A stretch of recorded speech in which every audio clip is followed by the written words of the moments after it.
तो दोस्तों हम सभी जानते हैं कि श्रीलंका जैसे देश में चाइना की प्रेजेंस भारत के साथ साथ अन्य कई सारे देशों के लिए प्रॉब्लम खड़ी कर सकती है। जो भी इंडो पैसिफिक में अपना वर्चस्व कायम करना चाहते हैं उन सभी देशों के लिए ये काफी ज्यादा खतरनाक है। इसी वजह से देखा गया है कि भारत को एटलीस्ट श्रीलंका के मामले में सहयोग करने को लेकर लगभग सारे देश तैयार होते हैं।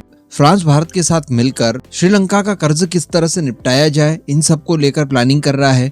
कुछ समय पहले खबरें निकल कर आई थी कि कोलंबो पोर्ट को भारत और जापान तैयार कर रहे हैं। उसके बाद इस पोर्ट की कनेक्टिविटी भारत से करते हुए चाइना को डोमिनेट किया जाएगा, क्योंकि हम सभी जानते हैं कि ऑलरेडी श्रीलंका का एक बंदरगाह चाइना द्वारा झूठी सच्ची बातें करके एक्वायर कर लिया गया है 99 सालों के लिए, और ये काफी बड़ा एक चैलेंज बन जाता है। तो भारत जापान हो, भारत अमेरिका हो, भारत फ्रांस हो, इन सब के संयुक्त प्रयास से कहीं न कहीं श्रीलंका को पूरी तरह से चाइना के दलदल में फंसने से बचाया जा सकता है। और इसी वजह से इस क्षेत्र में लगातार काम किए भी जा रहे हैं।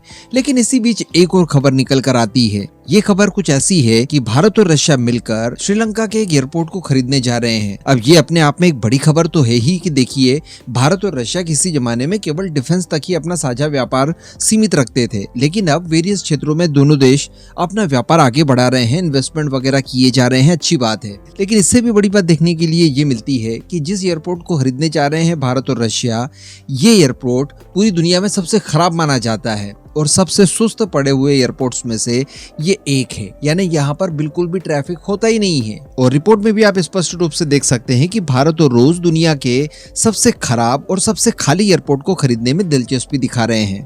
और इस एयरपोर्ट के खराब और खाली होने का अंदाजा आप इस बात से लगा लीजिए कि इस एयरपोर्ट ने इतनी भी अर्निंग नहीं की कि ये अपने इलेक्ट्रिसिटी के बिल्स पे कर सके। तो आप समझ सकते हैं कि ये एयरपोर्ट वाकई में बहुत ज्यादा खराब माना जा सकता है।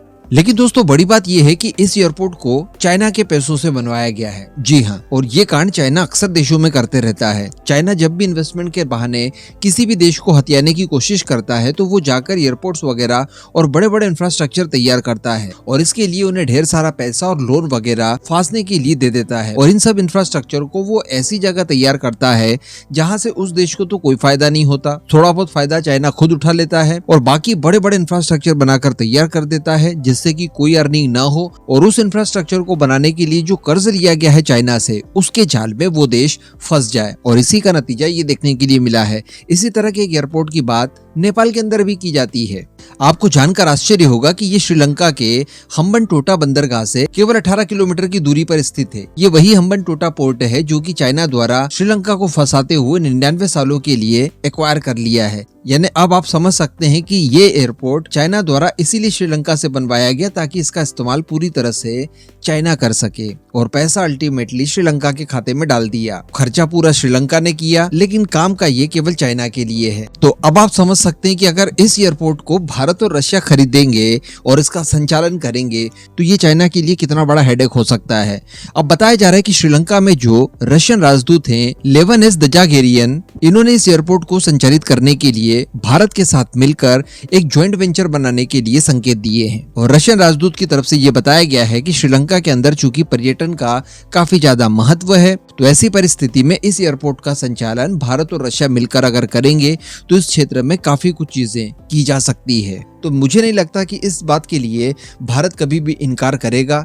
इस एयरपोर्ट से कमाई हो चाहे ना हो, इसको खरीद लेना, इसका संचालन अपने हाथों में ले लेना, यही बहुत बड़ी बात है। कारण ये है कि इसे चाइना द्वारा तैयार किया गया है अपने पर्सनल यूज के लिए, जो कि सीधे लिंक है उसके द्वारा खरीदे गए पोर्ट से। ऐसी परिस्थिति में अंदर घुसकर भारत द्वारा इन इंफ्रास्ट्रक्चर के ऊपर कब्जा करना चाइना के लिए बुरे सपने से कम नहीं, और भारत के लिए इन फ्यूचर काफी ज्यादा फायदे के सौदे जैसा ये हो सकता है।